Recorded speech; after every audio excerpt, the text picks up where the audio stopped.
Kindness is never accidental. It is always a decision. It appears in the smallest moments, often when no one is watching and nothing can be gained in return. It is easy to be kind when circumstances are comfortable, when people are polite, and when outcomes are predictable. But true kindness shows itself when the situation is uncomfortable, when patience is tested, and when someone stands before us with nothing except need. In those moments, kindness becomes a measure of character rather than convenience. The woman who asked for food did not ask for sympathy or special treatment. She asked because hunger had reached a point where pride could no longer protect her children. Every word she spoke carried weight: empty plates, tired faces, and the quiet fear of a parent who does not know how to provide one more meal. That request required courage. It required humility. It required trusting strangers with something deeply personal. When someone exposes that level of vulnerability, the response they receive can either restore their dignity or crush what little hope they have left. Kindness, in its simplest form, is recognition. It is seeing the human being before seeing the problem. It is understanding that people are not defined by their worst moment or their hardest day. When kindness is denied, the pain goes far beyond the immediate situation. Cruel words linger. Harsh actions echo.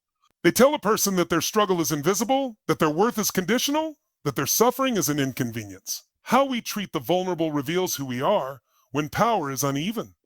Vulnerability strips away status, defenses, and protection. It leaves a person exposed. In those moments, authority can either become a shield or a weapon. Kindness would have cost nothing. No loss of power, no loss of control. Yet cruelty was chosen instead. That choice speaks louder than any rule or justification ever could. Society often confuses kindness with weakness, as if compassion somehow diminishes strength. In reality, kindness requires restraint, empathy, and emotional courage. It is far easier to react with anger than to respond with understanding. It is easier to dismiss than to listen. Kindness demands that we pause long enough to imagine ourselves in another person's position, even when it makes us uncomfortable. The vulnerable are not asking for perfection. They are asking for humanity. They do not expect solutions to all their problems. Often, they are simply hoping not to be humiliated while they struggle. Kindness does not erase hardship, but it lightens the weight of it. A gentle response can restore dignity. A respectful tone can remind someone that they still matter. When kindness is absent, the damage spreads. Others watching learn a lesson as well, that cruelty is acceptable, that power excuses behavior, that empathy is optional. One act of unkindness can normalize indifference. It can make people hesitant to ask for help the next time they truly need it. It can teach children that vulnerability leads to punishment rather than support. Kindness shapes culture in quiet ways. It creates spaces where people feel safe to speak, to ask, to exist without fear of judgment. When kindness is practiced, it becomes contagious. It encourages others to act with compassion, to soften their assumptions, to remember that circumstances change faster than character. Anyone can fall into hardship. No one is immune to needing help. Choosing kindness does not mean ignoring rules or responsibilities. It means enforcing them with humanity. It means understanding that policies exist to serve people, not erase them. Kindness asks us to balance structure with empathy, authority with compassion, and order with dignity. At its core, kindness is a statement.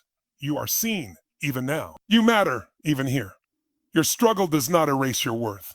In a world that often moves too fast to notice suffering, choosing kindness slows time just enough to make room for humanity. It reminds us that we are not defined by how much power we hold, but by how gently we use it when someone stands before us with nothing left to give. Injustice does not begin with violence. It begins with silence. It grows in moments when something feels wrong, yet no one speaks. It strengthens when people convince themselves that staying quiet is safer, easier, or not their responsibility. Silence wraps injustice in protection, allowing it to move freely without resistance. The most dangerous belief is that doing nothing means doing no harm. When wrongdoing unfolds in public, there are always witnesses. They may not agree with what they see, but fear often keeps them still. Fear of attention, fear of consequences, fear of becoming the next target. In that fear, silence feels like self-preservation, but silence is never neutral. It shifts power toward the one causing harm and leaves the victim isolated. People often justify their silence by telling themselves it is not their place, that someone else will step in, or that speaking up will only make things worse. These excuses are comforting, but they do not change the outcome. Inaction allows harm to continue uninterrupted. Silence becomes a silent endorsement, telling the aggressor that no one will challenge them. In moments of injustice, the victim does not only feel the pain of what is being done to them, they feel the weight of being unseen. When no one intervenes, it sends a powerful message that their suffering is acceptable, that their dignity is negotiable. This emotional isolation can be as damaging as the injustice itself. Being harmed hurts, but being ignored convinces a person that they do not matter. Courage is not always loud or confrontational. Often it begins with presence. A single person choosing not to look away can disrupt the entire situation. Standing beside someone, asking a simple question, or calmly refusing to accept mistreatment can shift the balance. Injustice relies on the assumption that everyone will remain silent. When that assumption breaks, its power weakens. The bikers did not change the moment by force or aggression. They changed it by refusing to ignore what others had accepted. Their arrival shattered the comfort of silence. The comfort of silence. It reminded everyone present that what was happening was not normal and would not be tolerated. When silence ends, accountability begins. History repeatedly shows that silence allows harm to grow. In every era, injustice flourished, not only because of those who acted wrongly, but because of those who watched quietly. Silence has always been the ally of oppression. Progress has never been driven by those who stayed comfortable. It has been driven by those who chose courage over convenience. Speaking up does not require certainty or perfection. It requires humanity. It requires acknowledging that someone is being treated unfairly and that their dignity is worth defending. Even when the outcome is uncertain, the act of speaking affirms that injustice is not invisible. Silence may feel safe in the moment, but it leaves lasting damage. It teaches aggressors that their behavior has no consequences. It teaches victims that they are alone. It teaches observers that comfort matters more than compassion. Over time, this creates a culture where harm becomes normalized. Breaking silence is not about heroism. It is about responsibility. It is about recognizing that every person present shares the moral weight of what happens next. When one voice rises, others often follow. Courage is contagious, just like fear. In the end, silence protects the wrong side of history. Speaking up may be uncomfortable, but discomfort is temporary. The cost of silence is carried by someone else, long after the moment has passed. When we choose to speak, even quietly, we draw a line and declare that dignity is not optional. Power is often mistaken for volume, aggression, or the ability to control others. Many believe that raising one's voice, enforcing fear, or asserting dominance is what makes a person strong. But this version of power is fragile.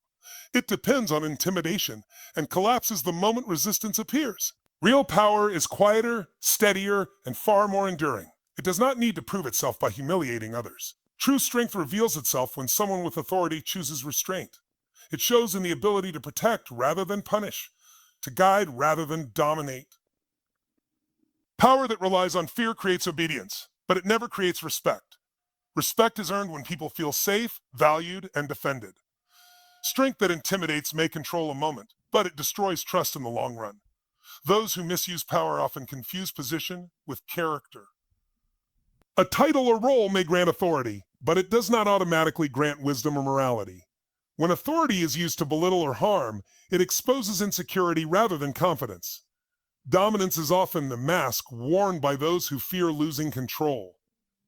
They mistake compliance for loyalty and silence for respect. Real power is rooted in responsibility. It understands that strength carries obligation. When someone has influence over others, they inherit the duty to protect dignity, especially when the balance of power is uneven.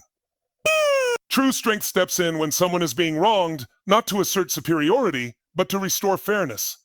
It does not ask whether protection is convenient. It acts because it is necessary.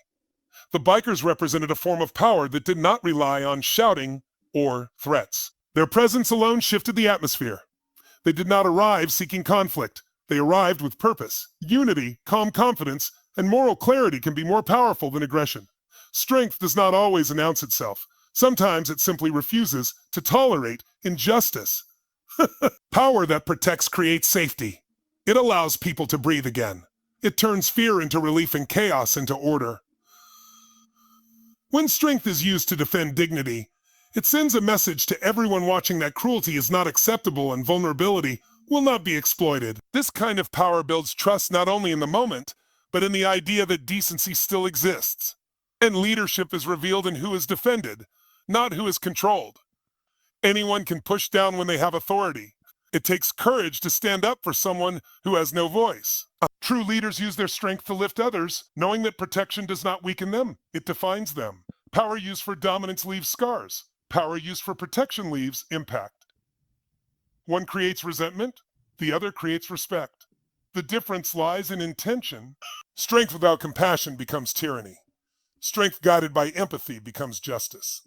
In every space, whether a workplace, a community, or a public setting, power is being exercised in small ways. Tone, words, decisions, and reactions all reveal whether strength is being used to serve or to control. People may forget specific actions, but they remember how safe or unsafe they felt in someone's presence. True power does not need to be feared to be effective. It commands respect by standing firm without cruelty. It intervenes not for applause, but because allowing harm would be a betrayal of responsibility. In the end, power is temporary. Positions change. Authority fades. But the way strength is used leaves a lasting mark. Those who protect dignity are remembered with respect. Those who abuse power are remembered for their failure. Real strength stands beside the weak, not above them, proving that the highest form of power is the courage to protect when it would be easier to dominate.